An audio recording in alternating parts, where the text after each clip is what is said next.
നമുക്ക് ചില കഥാപാത്രങ്ങൾ ഓൺ സ്ക്രീനിൽ കാണുമ്പോൾ പ്രേക്ഷകരെന്ന നിലയിൽ ഇവരെ അടിക്കാൻ തോന്നും, ഇടിക്കാൻ തോന്നും. അത് ഇവർ ചെയ്തു വെച്ച കഥാപാത്രം കൊണ്ടാണ്. അങ്ങനെ ഞാൻ മനസ്സിലാക്കിയ ഒരാളാണ് ഇന്നത്തെ നമ്മുടെ സ്പെഷ്യൽ ഗസ്റ്റ് പ്രിയ മേനോൻ. 5 വർഷം മുന്നത്തെ പ്രിയ മേനോൻ ഒരു ലൈവ് ഇട്ടു ഓൺലൈനിൽ. ഇപ്പോഴും ആ ലൈവ് ഡിലീറ്റ് ചെയ്യപ്പെടാതെ അവിടെ തന്നെയുണ്ട്. എന്തിനായിരുന്നു ആളുകളെ അറ്റാക്ക് ചെയ്യുന്നു, ആളുകൾ എൻ്റെ മീത്ത് ആസിഡ് ഒഴിക്കും എന്നൊക്കെ പറഞ്ഞ് പ്രിയ മേനോൻ അന്ന് ലൈവ് ഇട്ടത് ഹൊറിബിൾ, സഹിക്കാൻ വയ്യാണ്ടിട്ടൊരു ലൈവാണ്. Director was a main culprit. അതെ. So he came and said sorry. ആൾക്ക് കുട്ടികളുണ്ട്, ഭാര്യയുണ്ട്, ഇത് പുറത്തറിഞ്ഞു കഴിഞ്ഞാൽ വിഷമാവും, ഞാൻ കാല് പിടിച്ച് മാപ്പ് പറയണമെന്ന് പറഞ്ഞിട്ട് ഈ സെറ്റ് കുറേ നേരം എന്നോട് ഇത് പറഞ്ഞു. അപ്പോൾ ഞാൻ പറഞ്ഞുള്ളൂ, ഭാര്യയും കുട്ടികളുള്ളത് മറക്കരുത് ലൈഫിൽ, ദാറ്റ് ഈസ് വെരി ഇമ്പോർട്ടൻറ്റ്. അത്രമാത്രം ട്രോമകളിലൂടെ കടന്നുപോയി. യെസ്, എന്നെ സെറ്റിൽ ഒറ്റപ്പെടുത്തിയിട്ടുണ്ട്, വേറെ ആരും എന്നോട് മിണ്ടാൻ പാടില്ല. ഒരു ഈഗോ ക്ലാഷിന്റെ പേരിലൊക്കെയാണ് ഈ സീരിയൽ നിർത്താനിടയായത്. അതിൽ ചേച്ചിക്കും ഒരു പങ്കുണ്ടോ? അങ്ങനെ ഉണ്ടെന്ന് എനിക്ക് തോന്നുന്നു. Director was very bad. അയാളുടെ കൂടെ വർക്ക് ചെയ്യാൻ നല്ല ബുദ്ധിമുട്ടായിരുന്നു. ഒരു നോ പറഞ്ഞതുകൊണ്ടാണ് ചേച്ചി ഇത്രയും ആ ഒരു സെറ്റിൽ അനുഭവിച്ചത്. ഈ നോ പറഞ്ഞു കഴിഞ്ഞാൽ ആര് സപ്പോർട്ട് ചെയ്യും? 10 കൊല്ലം മുമ്പ് എന്നെ ദ്രോഹിച്ച ആൾക്കും കൂടി ഇപ്പൊ കിട്ടിയത് ഞാൻ കണ്ടു റീസെന്റ്. അപ്പൊ എന്നോട് വിളിച്ചു പറഞ്ഞ വേറെ ആൾക്കാരാണ്, ഞാൻ അവരെ മറന്നുപോയി. ആ ക്യാരക്ടേഴ്സിനെ മറന്നുപോയി. ശരിക്കും ഈ ഇൻഡസ്ട്രിയെ നോ പറയുന്ന സ്ത്രീകൾക്കുള്ളതാണോ? നിങ്ങളെ വേണം, നിങ്ങളുടെ വർക്ക് നല്ലതാണ്, നിങ്ങൾ എന്ത് ചെയ്താലും. ഇപ്പോൾ കേൾക്കുന്ന ഒരു വാക്കാണ് ഈ അഡ്ജസ്റ്റ്മെന്റ്സ് എന്നുള്ളത്. ശരിക്കും ഈ സീരിയലിലൊക്കെ ഇങ്ങനത്തെ ഒരു സംഭവം ഉണ്ടോ? അതൊക്കെ ഉണ്ട്. യെസ്, ചോദിക്കും, വേണ്ടവീ വേണ്ട. ചേച്ചി മാത്രമാണോ, അല്ലെങ്കിൽ ആ സീരിയലുള്ള മറ്റു സ്ത്രീകൾക്കും ഇതുപോലെ? അത് അവരോട് തന്നെ ചോദിക്കണം. മരിച്ചു പോയോണ്ട് ഒരാളെ പറ്റി എനിക്ക് പെട്ടെന്ന് നല്ലത് പറയാൻ എനിക്ക് പറ്റണില്ല. അതാരായാലും ശരി. ഒന്നും പറയാനില്ലേ? ഒന്നും പറയാനില്ലെന്ന്.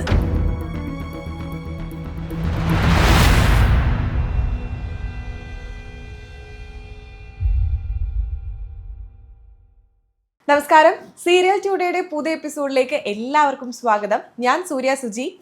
നമുക്ക് ചില കഥാപാത്രങ്ങൾ ഓൺ സ്ക്രീനിൽ കാണുമ്പോൾ പ്രേക്ഷകരെന്ന നിലയിൽ ഇവരെ അടിക്കാൻ തോന്നും, ഇടിക്കാൻ തോന്നും.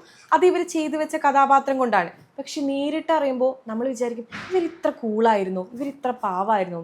അങ്ങനെ ഞാൻ മനസ്സിലാക്കിയ ഒരാളാണ് ഇന്നത്തെ നമ്മുടെ സ്പെഷ്യൽ ഗസ്റ്റ് പ്രിയ മേനോൻ. നമസ്കാരം. ചെയ്തു വെച്ചേക്കുന്നൊക്കെ വില്ലൻ കഥാപാത്രങ്ങളാണ്. വാനമ്പാടിയിലെ അമ്മ നമ്മൾ പ്രേക്ഷകർ ഒരിക്കലും മറക്കൂല, പപ്പിയുടെ അമ്മ. പക്ഷെ നേരിട്ട് ഭയങ്കര വൈബ്, കൂള്, ട്രാവലറാണ്, ഒരു വൈബ് മനുഷ്യത്തിയാണ്. എങ്ങനെയാണ് ഈ 2 ക്യാരക്ടേഴ്സ് ഇങ്ങനെ കൊണ്ടുപോകുന്നത്? അത് ആക്ടിങ് അല്ല, അത് നമുക്ക് റിയൽ ലൈഫിൽ ചെയ്താൽ തല്ലുള്ളൂല്ലേ. അപ്പോൾ സ്ക്രീനിൽ ഐ ക്യാൻ ഡു, എന്തും ചെയ്യാനുള്ള ഒരു ഇതുണ്ട്. കത്താറിൻ്റെ ക്യാരക്ടർ ഭംഗിയായിട്ട് ചെയ്യുക, അത്രയേ ഉള്ളൂ. വില്ലൻ വേഷങ്ങൾ ചെയ്യാനാണോ ഇഷ്ടം? വില്ലൻ ആവുമ്പോൾ അല്ല ഇഷ്ടം. എനിക്ക് അങ്ങനെ ഒരു ഇതൊന്നുമില്ല, തരുന്നത് ചെയ്യാം. അപ്പൊ എന്നെ കണ്ടു കഴിഞ്ഞാൽ വില്ലത്തിൽ ലുക്ക് ഉണ്ടെന്ന് അവർ പറയണേ. ചെറുതായിട്ട് നമ്മളെ ഈ ഓൺ സ്ക്രീനിൽ കാണുമ്പോൾ നമുക്ക് തോന്നും, ഈ സാരീസ്, കോസ്റ്റ്യൂംസ്, ഡ്രസ്സിങ്, ഓർണമെന്റ്സ് ഒക്കെ കാണുമ്പോൾ നമ്മൾ വിചാരിക്കും ഈ സീരിയൽ ആക്ടേഴ്സിൻ്റെ ഒക്കെ എന്തോ ഒരു ആഷ്പോഷ് ലൈഫാണെന്നൊക്കെ. പക്ഷെ ശരിക്കും ഈ ഇൻഡസ്ട്രിയിൽ ഇതേ രീതിയിലുള്ളൊരു ആറ്റിറ്റ്യൂഡൊക്കെ ഉണ്ടോ? അല്ലെങ്കിൽ നമുക്ക് സേഫ് ആണോ സീരിയൽ ഇൻഡസ്ട്രി എന്ന് പറയുന്നത്? സേഫ് എന്ന് പറഞ്ഞാൽ നമ്മളുടെ സേഫ്റ്റി നമ്മുടെ കയ്യിലാണ്. അത് അത്രേ എനിക്ക് പറയാനുള്ളൂ. നമ്മുടെ സേഫ്റ്റി നമ്മൾ തന്നെ നോക്കണം. ആരും വന്ന് നമ്മൾ സേഫ് ആക്കിയിട്ട് വെക്കൊന്നുമില്ല. You have to be careful. നിങ്ങളുടെ ഇഷ്ടം, ഓരോരുത്തർക്കും ഓരോ ഇഷ്ടം ഉണ്ടാവും.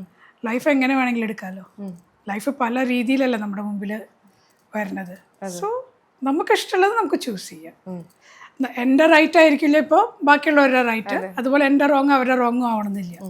സോ ഇറ്റ്സ് ഓരോ ഇൻഡിവിജ്വൽ ഡിപ്പെൻഡ് ചെയ്യും ഹൗ ദേ ടേക്ക് ഇറ്റ്. നമ്മൾ സ്ക്രീനിൽ കാണുമ്പോൾ എന്ന് വെച്ചിട്ടുണ്ടെങ്കിൽ മാമിന് നമ്മളെല്ലാ പ്രേക്ഷകരും കൊടുത്തൊരു വില്ലൻ ലുക്ക് ഉണ്ട്. പക്ഷെ നേരിട്ട് മാം ലൈവിലൊക്കെ വന്ന് ഒരുപാട് കാര്യങ്ങൾ പറഞ്ഞിട്ടുണ്ട്. അപ്പം നമ്മൾ വിചാരിച്ചു, ഇവർ ഇത്രയും പാവമായിരുന്നു, അല്ലെങ്കിൽ ഇത്രയും ഇൻസെക്യൂരിറ്റീസ് ഉള്ള ഒരാളായിരുന്നു നമ്മൾ വിചാരിച്ചിട്ടുണ്ട്. 5 വർഷം മുന്നത്തെ പ്രിയ മേനോൻ ഒരു ലൈവ് ഇട്ടു ഓൺലൈനിൽ. ഇപ്പോഴും ആ ലൈവ് ഡിലീറ്റ് ചെയ്യപ്പെടാതെ അവിടെ തന്നെയുണ്ട്. അന്ന് പ്രേക്ഷകർക്ക് ഒരുപാട് ഡൗട്ട് ഉണ്ടായിരുന്നു. ഈ 5 വർഷം കഴിഞ്ഞിട്ട് പ്രേക്ഷകരുടെ മനസ്സിൽ ചോദ്യങ്ങൾ ഇനിയുണ്ട്. എന്താണ് അതിന് പിന്നിലെ സത്യാവസ്ഥ? എന്തിനായിരുന്നു ആളുകളെ അറ്റാക്ക് ചെയ്യുന്നു, ആളുകൾ എൻ്റെ മീത്ത് ആസിഡ് ഒഴിക്കും എന്നൊക്കെ പറഞ്ഞ് പ്രിയ മേനോൻ അന്ന് ലൈവ് ഇട്ടത്? അതിന് സത്യാവസ്ഥ ഇഫ് യു ആർ ഓക്കെ നമുക്കറിയാൻ ആഗ്രഹമുണ്ട്. അത് ശരിക്കും പറഞ്ഞാൽ it was A very traumatic experience. ഞാൻ വളരെ ന്യൂ ആയിരുന്നു കേരളത്തിൽ. ലൈക്ക് നമുക്ക് കാണുന്നവരൊക്കെ നമുക്ക് വിശ്വാസവും നമുക്ക് ഇഷ്ടമാണ്. എൻ്റെ ഒരു ക്യാരക്ടർ എന്ന് പറഞ്ഞാൽ വെരി ഹാപ്പി, വെരി ജോവിയൽ. എനിക്ക് ലൈക്ക് നാളത്തെ ദിവസം ഉണ്ടോ ഇല്ലേ അങ്ങനത്തെ ഒരു ഇന്ന് ആഘോഷിക്കുക അങ്ങനത്തെ ഒരു ക്യാരക്ടറാണ്. അപ്പോൾ പെട്ടെന്ന് ഇങ്ങനെ പ്രഷറും ഓരോ ആൾക്കാരുടെ സ്വാർത്ഥ താല്പര്യങ്ങൾക്ക് വേണ്ടിയിട്ട് നമ്മൾ കൂട്ടു നിൽക്കാത്തപ്പോൾ നമ്മളെ ദ്രോഹിക്കുക, സെറ്റിൽ ഒറ്റപ്പെടുത്തുക, അബ്യൂസ് ചെയ്യുക, ഇങ്ങനെയൊക്കെ കുറേ ഉണ്ടായിരുന്നു. ആദ്യത്തെ 2-3 കൊല്ലം കുഴപ്പമൊന്നും ഉണ്ടായില്ല. അത് കഴിയാറായപ്പോൾ like it was December, October, November, December, like 1920 ഞാൻ ലൈവ് ഇട്ടിരിക്കുന്നത് ജനുവരി. അത് ആ ടൈമിൽ ഇറ്റ് വാസ് ലൈക്ക് ഹൊറിബിൾ, സഹിക്കാൻ വയ്യാണ്ടിട്ടൊരു ലൈവാണ്. മെന്റലി അത്രയും പ്രഷറായിരുന്നു. മെന്റലി ഐ വാസ് റിയലി അതിൻ്റെ ഇടയിൽ ഇങ്ങനെ ചെറിയ ചെറിയ പ്രശ്നങ്ങൾ വരും, സോൾവ് ആവും, ചെറിയ പ്രശ്നം വരും, സോൾവ് ആവും. ലൈക്ക് പ്രൊഡ്യൂസേഴ്സൊക്കെ ഭയങ്കര ഹെൽപ്ഫുൾ ആയിരുന്നു. അപ്പോൾ അവർ പറയും ഞങ്ങൾ ചേച്ചി അനുഭവിക്കണം അറിയുന്നുണ്ട്, പക്ഷേ യു ആർ സോൾവിങ് ഇറ്റ്. നമ്മൾ സോൾവ് ചെയ്യുമ്പോൾ അത് തീരും. പക്ഷെ ഒരു പോയിന്റ് എത്തിയപ്പോൾ അത് എടുക്കാൻ പറ്റാത്ത രീതിയിലായിപ്പോയി. നമുക്കൊന്നും എടുക്കാൻ പറ്റില്ല. അപ്പോൾ എനിക്ക് ആ നേരത്ത് പറയാൻ ആരുമില്ല, ഇത് ഷെയർ ചെയ്യാൻ ആരില്ല. That's why I went live. ഞാൻ അവിടെ നിന്ന് ഇറങ്ങണമെന്ന് വിചാരിച്ചിട്ട് തന്നെയാണ് ലൈവ് പോയത് ആ ടൈമിൽ. ആ ലൈവിന് ശേഷം പിന്നെ എങ്ങനെയായിരുന്നു ലൈഫ്? പിന്നെ എങ്ങനെ director was a main culprit അതിൻ്റെ. So he came and said sorry, ആൾക്ക് കുട്ടികളുണ്ട്, ഭാര്യയുണ്ട്, ഇത് പുറത്തറിഞ്ഞു കഴിഞ്ഞാൽ വിഷമാവും, അത് റിമൂവ് ചെയ്യണം അവിടുന്ന്, ഞാൻ കാല് പിടിച്ച് മാപ്പ് പറയണമെന്ന് പറഞ്ഞിട്ട് ഈ സെറ്റ് കുറേ നേരം എന്നോട് ഇത് പറഞ്ഞു. അപ്പോൾ ഞാൻ പറഞ്ഞുള്ളൂ ഭാര്യയും കുട്ടികളുള്ളത് മറക്കരുത് ലൈഫിൽ, ദാറ്റ് ഈസ് വെരി ഇമ്പോർട്ടൻറ്റ്. എന്ന് വെച്ചാൽ ഇതെല്ലാം തിരിച്ചടിക്കുക അവിടെയാണ്. അത് മൂത്തോക്കി പറഞ്ഞ ഒരാളാണ് ഞാൻ. അദ്ദേഹം ഇപ്പോൾ മരിച്ചു പോയോണ്ട് ഒരാളെ പറ്റി എനിക്ക് പെട്ടെന്ന് നല്ലത് പറയാൻ എനിക്ക് പറ്റണില്ല. അതാരായാലും ശരി. ഇപ്പം ഞാനായാലും ഞാൻ പറയണില്ല ഞാൻ ചെയ്തത് അയ്യോ I can say as a technician is a very good person. Technician എന്ന് പറഞ്ഞാൽ അങ്ങനത്തെ ഒരു ടെക്നീഷ്യൻ റെയറാണ്. എന്ന് വെച്ചാൽ ഉറക്കമില്ല, രാവിലെ വന്ന് എല്ലാവരത്തിനേക്കാൾ മുമ്പ് വന്നിട്ട് സ്റ്റോറിയിൽ എഴുതുന്നുണ്ടാവും. പിന്നെ ഈ വാസ് പെർഫെക്റ്റ് ഇൻ ഹിസ് വർക്കിനായാലും ഒരു ഇതും ചെയ്തിട്ടില്ല. പക്ഷെ as a human being I don't respect. അത്രമാത്രം ട്രോമകളിലൂടെ കടന്നുപോയോ? യെസ്. എന്നെ സെറ്റിൽ ഒറ്റപ്പെടുത്തിയിട്ടുണ്ട്, വേറെ ആരും എന്നോട് മിണ്ടാൻ പാടില്ല, കുറേ കാര്യങ്ങൾ നടന്നിട്ടുണ്ട്, കുറേ കാര്യം. അതോടെ എല്ലാവർക്കും അറിയാൻ ഇറ്റ് വാസ് ഓപ്പൺ സീക്രട്ട് എന്ന് പറയുമ്പോൾ ഇറ്റ് വാസ് വെരി ഓപ്പൺ. ആരാണ് അപ്പോൾ ഒറ്റപ്പെടുത്തിയത്? ആരൊക്കെയാണ്? ചേച്ചി പറഞ്ഞ ആ സെറ്റിൽ എല്ലാവരും ഒറ്റപ്പെടുത്തിയെന്ന്. പക്ഷെ ഒറ്റപ്പെടുത്തിയവരും ഉണ്ടാവും, നമ്മളെ ചേർത്ത് പിടിച്ചവരും ഉണ്ടാവും. Technicians I respect dum. എന്ന് വെച്ചാൽ എന്നും എന്നോട് പറയും ഇതിനൊരു നല്ലത് വരും, ഇത് ചേച്ചിയുടെ മുമ്പിൽ തന്നെ നിങ്ങൾ കാണും, ഇവിടെ പിടിച്ചു നിൽക്കുക. എന്ന് വെച്ചാൽ എന്നോട് ഇപ്പം ഞാൻ ഇറങ്ങിക്കഴിഞ്ഞാൽ ഇത്രയും ആൾക്കാർ ആ ഒരു സീരിയലിൽ ഡിപ്പെൻഡ് ചെയ്ത് ജീവിക്കുന്ന ആൾക്കാരാണ്. അതെ, ചേച്ചിക്കൊന്നുമില്ല പോകാൻ. ചേച്ചി പോയി കഴിഞ്ഞാൽ ഒരു വർക്ക് പോയി, ഇത്രയും ആൾക്കാർ, പിന്നെ അത് വേറെ രീതിയിലാവുന്ന എന്നെ അഡ്വൈസ് ചെയ്ത കുറേ ആൾക്കാർ അവിടെ ഉണ്ട്. ഇന്നും ഇപ്പോഴത്തെ സെറ്റിലും അവരുണ്ട്. അപ്പോൾ അവർക്ക് എൻ്റെ ഉണ്ടായ ഡിഫറൻസും ആസ് എ പേഴ്സൺ ഞാൻ എങ്ങനെ ഗ്രോ ചെയ്തു എന്ന് അവർക്കറിയാം. ആദ്യം തന്നെ നമ്മൾ ഇന്നസെൻ്റ് ആണ്. ശരിക്കും പറഞ്ഞാൽ ഇത്ര ഏജ് ഉണ്ടെങ്കിലും പുറത്ത് നമുക്ക് ഇത്ര ബുദ്ധി ഇല്ല എന്നാണ് എനിക്ക് തോന്നുന്നത്. പുറത്തുനിന്ന് വരുന്നവർക്ക് എസ്പെഷ്യലി സ്ട്രീറ്റ് സ്മാർട്ട് അല്ല ഇവിടെ. ഇവിടെ ആൾക്കാർ ഭയങ്കര സ്മാർട്ടാണ്. അത് കണ്ട് നമ്മൾ അത്ര സ്മാർട്ട് ആയില്ലെങ്കിലും ജീവിക്കാനെങ്കിലും പഠിക്കണം. അതെ, അത്രയും മാത്രം പ്രശ്നങ്ങൾ അനുഭവിച്ചിട്ടും കമ്മിറ്റ്മെന്റ് ഉള്ളത് കൊണ്ട് മാത്രമാണ് ആ സീരിയൽ കണ്ടിന്യൂ. അത് ഞാൻ എൻ്റെ കമ്മിറ്റ്മെന്റ് വിട്ട് പോവാൻ, if I commit it is done.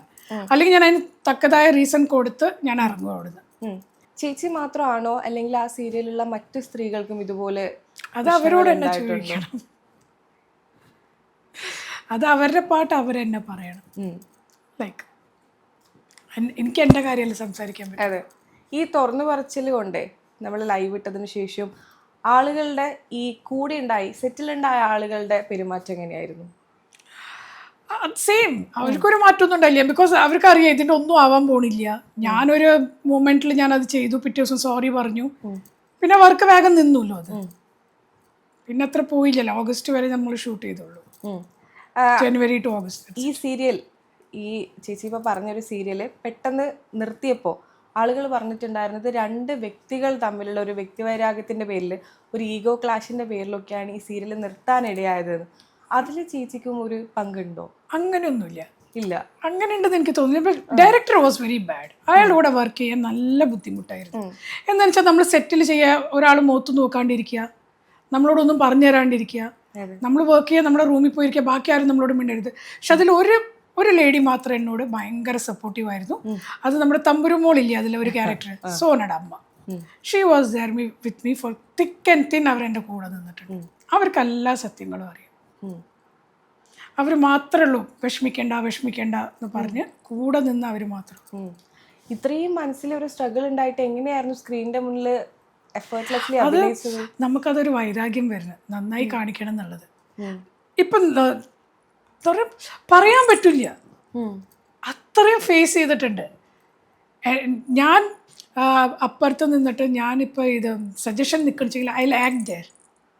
ആ മുമ്പിലുള്ള ആളുടെ പെർഫോമൻസ് നന്നാവാൻ വേണ്ടിയിട്ട് ഞാൻ അവിടെ നിന്ന് ആക്ട് ചെയ്യും. പക്ഷെ നമുക്ക് ചില നേരത്ത് നമ്മൾ ഡിസ്റ്റർബ് ചെയ്തിട്ട് നമുക്ക് കുറേ ഫേസ് ചെയ്തിട്ട്. പക്ഷെ ഞാൻ പറഞ്ഞില്ലേ, അതൊക്കെ ഫേസ് ചെയ്ത് നമ്മൾ വന്നാൽ നമ്മളുടെ ലൈഫിൽ എന്തെങ്കിലുമൊക്കെ ഉണ്ടാവും. മേ ബി എൻ്റെ കർമ്മയായിരിക്കും to go through all this. ഇപ്പം എങ്ങനെയുണ്ട് ലൈഫ്? ഇപ്പം ഐ ബിക്കം വെരി സ്മാർട്ട്. ഇപ്പം സ്ട്രീറ്റ് സ്മാർട്ടായി. ഇപ്പം സ്ട്രീറ്റ് സ്മാർട്ടാണ്. ഇപ്പം I know what I want, what I love, what I want love. Cut and right ആണ്.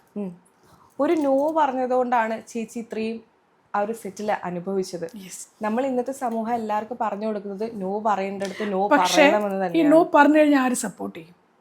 ആ ഒരു കുറച്ച് കാലത്തേക്കുള്ള സപ്പോർട്ട് എല്ലാവരും എന്ത് മീഡിയക്കാർ എല്ലാം കവർ ചെയ്യും, സപ്പോർട്ട് ചെയ്യും. But when it comes to you personally, നിങ്ങളൊരു സ്ഥലത്തിരിക്കും, നിങ്ങൾ ഒരാളുണ്ടാവില്ല, നിങ്ങളെ ലൊക്കേഷൻ ചിലപ്പോൾ ഒരാൾ നിങ്ങളുടെ കൂടെ ഉണ്ടാവില്ല. ഫ്രാങ്ക്ലി സ്പീക്കിംഗ് എല്ലാവർക്കും അവരവരുടെ ജോലിയല്ലേ അതെ ആണ്. പക്ഷെ എല്ലാവരും ഒറ്റക്കെട്ടായി നിന്നാൽ അവിടെ ഒരു ചേഞ്ച് വരും. അതിന് നമ്മൾ തന്നെ ആലോചിക്കണം. ഞാൻ മാത്രം ആലോചിച്ചുകൊണ്ട് കാര്യമില്ല, കൂടെ നിൽക്കുന്നവർക്കും തോന്നണം. ഒരു പെണ്ണിന് പെണ്ണ് തന്നെ ഹെൽപ്പ് ചെയ്യണം. അല്ലാണ്ട് I have not seen that. അത് റെയറാണ്. ഒരു സ്ത്രീ ഏറ്റവും കൂടുതൽ ദ്രോഹിക്കുന്നത് വേറൊരു സ്ത്രീ തന്നെയാണ്. അങ്ങനെ ഏത് സ്ത്രീയാണ് ദ്രോഹിച്ചത്? അത്രയും അതൊക്കെപ്പോൾ അവരോട് പേരെടുത്ത് പറയേണ്ട ആവശ്യമില്ല. വാനമ്പാടി ലൊക്കേഷനിൽ ചോദിച്ചാൽ ഓരോ കുട്ടികൾ വരെ പറഞ്ഞു തരും എന്തൊക്കെയുണ്ട്. എല്ലാവർക്കും അറിയാം. പക്ഷെ എല്ലാത്തിൻ്റെ പിന്നിൽ ഈ ഒരാളായിരുന്നു. എല്ലാത്തിൻ്റെ പിന്നിൽ ക്യാപ്റ്റൻ ഓഫ് ദ ഷിപ്പ് നന്നായി കഴിഞ്ഞ ഒരാൾക്ക് ഒരു പ്രോബ്ലം വരില്ല. ഞാൻ 3 മണി സീരിയൽ ചെയ്തു, അനുരാഗ ഗാനം പോലെ ചെയ്തു, ഐ ഡിഡ് സ്വന്തം സുജാത. ഇത്രയും സീരിയൽസ് ചെയ്തില്ല. ഇപ്പൊ ഇഷ്ടം മാത്രം. We all are happy. Vanambadi was a super hit serial. നമ്മൾ ചേച്ചീനെ അത്രമാത്രം ഇഷ്ടപ്പെട്ടത് ആ ഒരു സീരിയലിലൂടെയാണ്. അത്രയും മാത്രം പ്രേക്ഷകരിലേക്ക് ഇറങ്ങിച്ചെന്നൊരു ക്യാരക്ടറാണത്. അതിൽ കുറേ ഫേസ് ചെയ്തു ശരിക്കും. ഇപ്പോഴും അതെനിക്ക് ടിയേഴ്സ് വരുന്നുണ്ട് ശരിക്കും പറഞ്ഞാൽ. ഇപ്പം ആലോചിക്കുമ്പോൾ വൈ അങ്ങനെ തോന്നുന്നില്ല. ഞാൻ എന്തിനാണ് ഇതിനൊക്കെ നിന്ന് കൂടെ റിറ്റാലിയേറ്റഡ്. ആ ടൈമിൽ റിറ്റാലിയേറ്റ് ചെയ്യാൻ പറ്റിയില്ല. എനിക്കറിയില്ല എന്താണെന്ന്. വീട്ടിൽ നിന്ന് ഫുൾ സപ്പോർട്ടഡ് ഇറങ്ങിക്കോളാൻ പറഞ്ഞിട്ട്. ഇതുകൊണ്ടല്ല ഞാൻ ജീവിക്കണത്, റൈറ്റ്? പക്ഷെ ഇതെൻ്റെ ഒരു പാഷനാണ്. ഞാൻ പറയില്ലേ, അത്ര ഇഷ്ടം കൊണ്ടാണ് എന്ത് വർക്ക് ചെയ്യുന്നതല്ല, അത്രയും ഇഷ്ടം കൊണ്ട് ഞാൻ ചെയ്യണ വർക്കാണ്. ഇത് ഫേസ് ചെയ്തിട്ട് ഞാൻ അവിടെ നിന്ന്. പക്ഷെ പലരും പറഞ്ഞു നിൽക്കണം, പോകരുത്, ഇറങ്ങരുത്. അങ്ങനെ ഞാൻ നിന്നതാണ്. അല്ലെങ്കിൽ എനിക്ക് അവിടെ നിന്ന് ഇറങ്ങായിരുന്നു. എല്ലാവരും ചോദിച്ചു ചേച്ചി വീട്ടിൽ പോയി മിണ്ടാണ്ടിരുന്നാലും പോരാ ചേച്ചിക്ക് ചോദിച്ചവരുണ്ട്. ഞാൻ ശരിയാണ്. പക്ഷെ എല്ലായിടത്തൊന്നും തോറ്റുവിടാൻ പറ്റുമോ? അത് ശരിയാണ്. ഒരാൾക്ക് വേണ്ടിയിട്ട് ഫൈറ്റ് ചെയ്ത് ഇതുവരെ എത്തി. സർവൈവൽ ഓഫ് ദ ഫിറ്റസ്റ്റ് എന്ന് കേട്ടിട്ടില്ലേ? You have to survive. അത് ഓരോ പെൺകുട്ടികളും പെണ്ണുങ്ങളും ആലോചിക്കേണ്ടതെന്ന് പറഞ്ഞാൽ നമ്മളുടെ ഉള്ളിൽ ഒരു ഫയർ ഉണ്ട്. Don't let that fire die. ആർക്ക് വേണ്ടി? ചേച്ചി കർമ്മ എന്ന് പറഞ്ഞിട്ടുള്ള ഇതിലൊക്കെ വിശ്വസിക്കുന്നുണ്ടോ? I believe karma. What next ലൈഫിൻ്റെ ഞാൻ പറയില്ല, ഇവിടെ തന്നെ എല്ലാം കാണും എന്നുള്ളത് എനിക്കറിയാം. And I have seen that happening. 10 കൊല്ലം മുമ്പ് എന്നെ ദ്രോഹിച്ച ആൾക്കും കൂടി ഇപ്പൊ കിട്ടിയത് ഞാൻ കണ്ടു റീസെന്റ്. അപ്പൊ എന്നോട് വിളിച്ചു പറഞ്ഞ വേറെ ആൾക്കാരാണ്. ഞാൻ അവരെ മറന്നുപോയി, ആ ക്യാരക്ടേഴ്സിനെ മറന്നുപോയി. പക്ഷെ തിരിച്ച് വേറെ ആൾക്കാർ പ്രിയ എന്ന് അനുഭവിച്ചതിൽ സെയിം അതിനേക്കാൾ ഡബിൾ അനുഭവിച്ചിട്ടാണ് ആൾ അവിടുന്ന് പോയെന്ന് പറയുമ്പോൾ ഓക്കെ, ഞാൻ നന്നാവണം, ഞാൻ ഇനിയും നന്നാവണം. ഒരിക്കലും എൻ്റെ മനസ്സിൽ നെഗറ്റീവ് വേറെ ആളെ ദ്രോഹിക്കാൻ, എനിക്ക് നെഗറ്റീവ് കിട്ടിയെന്ന് പറഞ്ഞാൽ ഞാൻ ഒരാളെ വേറെ ആൾക്കാരെ ദ്രോഹിക്കാൻ പോകാറില്ല. എന്നെ ദ്രോഹിച്ചാൽ അപ്പം തന്നെ അത് കാണും നമ്മൾ. You don't do anything, you just sit and relax. വിശ്വാസിയാണോ? ബിലീവറാണോ? ഭയങ്കര ബിലീവർ. അല്ലെങ്കിൽ ഞാൻ പറയും എനിക്ക് അനുഭവിക്കാൻ വെച്ചിട്ടുണ്ടായിരുന്നു, അതാണ് എനിക്ക് കിട്ടിയത്. പക്ഷെ when things turn around I say okay. ക്ഷമിച്ച് കളയോ എല്ലാവരോടും? പക്ഷെ മനസ്സിൽ നിന്ന് ഒരിക്കലും പോവില്ല. ഐ ഫർഗീവ് ദം, പക്ഷെ ഐ കാൻറ്റ് ഫർഗെറ്റ്. ഫർഗെറ്റ് ചെയ്യില്ല. നമ്മൾ ഓക്കെ ആവാൻ വേണ്ടിയിട്ടാണോ ഇങ്ങനെ ഫോർഗീവ് ചെയ്യുന്നത്? അതെ. അല്ലെങ്കിൽ അത് എന്നെ മെന്റലിയും ഫിസിക്കലി അത് ഒരു എക്സസ് ബാഗേജും കൊണ്ട് നടക്കേണ്ട ആവശ്യമില്ല. പക്ഷെ ഞാൻ മറക്കില്ല ആൾ ഒരിക്കലും. ഇത്രയും ക്ഷമിക്കുന്ന ഒരു മനസ്സാന്ന് പറഞ്ഞു. നമുക്ക് ഓക്കെ ആവാൻ വേണ്ടിയിട്ടാണ് ആളുകളുടെ അടുത്ത് ക്ഷമിക്കുന്നതെന്ന് പറഞ്ഞു. അപ്പോഴും മനസ്സിന്റെ ഉള്ളിൽ ഉണ്ടാവും പറഞ്ഞു. ഉണ്ടാവും. അപ്പൊ അത്രയും മാത്രം അനുഭവിച്ചിട്ടുണ്ടല്ലോ. അനുഭവിച്ചിട്ടുണ്ട്. ഒരു പാഷന് വേണ്ടിയിട്ടാണ് നമ്മൾ ആ ഒരു ഇത്രയും ഫൈറ്റ് ചെയ്ത് നിന്നത്. അതെ. അതിനുള്ളൊരു അപ്രീസിയേഷൻ കിട്ടിയിട്ടുണ്ടോ? അപ്രിസിയേഷൻ ഒന്നും ചെയ്തിട്ടില്ല. ഐ ഡു മൈ വർക്ക്, ബാക്കി ദൈവം നോക്കുന്നുള്ള നല്ലൊരു ഇതാണ്. എന്ന് വെച്ചാൽ എനിക്ക് ഒരു പ്രൊജക്റ്റ് കഴിഞ്ഞാൽ വേറെ പ്രൊജക്റ്റിന് only because of my hard work, അല്ലാണ്ട് വേറെ ഒന്നുമല്ല ആൾക്കാർ വിളിക്കണം. എൻ്റെ ആറ്റിറ്റ്യൂഡും ഹാർഡ് വർക്കും കാരണം മാത്രം. പക്ഷെ ഒരു 3 വർഷത്തോളം ഫൈറ്റ് ചെയ്ത് നിന്നു എന്ന് പറഞ്ഞു. ഇല്ല, 3 വർഷം പിടിച്ചില്ല. ഞാൻ പറഞ്ഞില്ലേ, വെൻ ഇറ്റ് സ്റ്റാർട്ടഡ് ഒരു കുഴപ്പമുണ്ടായില്ല. 1919 തൊട്ട് ചേഞ്ചസ് തുടങ്ങിയത്. എങ്ങനെയായിരുന്നു ആ ഒരു ചേഞ്ചസ് സ്റ്റാർട്ട് ചെയ്തത്? എങ്ങനെയായിരുന്നു ചേഞ്ച് സ്റ്റാർട്ട് ചെയ്യണം? ഇങ്ങനെ തന്നെ ചെറിയ ചെറിയ ഇഷ്യൂസ് ഉണ്ടാക്കുക, വേറെ ആൾക്കാരുടെ കാര്യത്തിൽ എന്നെ വലിച്ചിടുക. നീ ഞാൻ ഇങ്ങനെ ചെയ്തോ, ഞാൻ അങ്ങനെ ചെയ്തോ. അപ്പം ഞാൻ അവിടെ ചെന്നിട്ട് ഞാൻ ഡിനൈ ചെയ്തു. ഞാൻ ആലോചിക്കണേ, വൈ ഷുഡ് ഐ ഡു? ഞാൻ ക്ലിയർ എന്നുള്ളത് അവിടെ പ്രൂവ് ചെയ്യണം ഡയറക്ടറുടെ മുമ്പിൽ. ഞാനല്ല സാറേ എന്നുള്ളത് കാണിക്കണം. Then what it does is pressurise ചെയ്ത് നമ്മളെ കോർണർ ചെയ്യും. കോർണർ ചെയ്യുമ്പോൾ നമ്മൾ പോയിട്ട് നാച്ചുറലി നമ്മൾ ഡയറക്ടറോട് പോയി പറയും. പക്ഷെ ഞാനത് പറയാൻ നിൽക്കില്ല. ഞാൻ എൻ്റെ ഹസ്ബൻഡിനെ വിളിച്ച് പറയും എല്ലാ കാര്യം ഇങ്ങനെ. Then he gives me the advice. അവിടെ എന്താ വേണ്ടതെന്ന് വെച്ചാൽ എന്നെ കോർണർ ചെയ്യുമ്പോൾ I should have gone to him. ഞാൻ അത് ചെയ്തില്ല. അതാണ്. So you understand what it is. ഈ കോ ആക്ടേഴ്സ് പോലും സപ്പോർട്ട് ചെയ്തിട്ടുണ്ടായിരുന്നില്ലേ?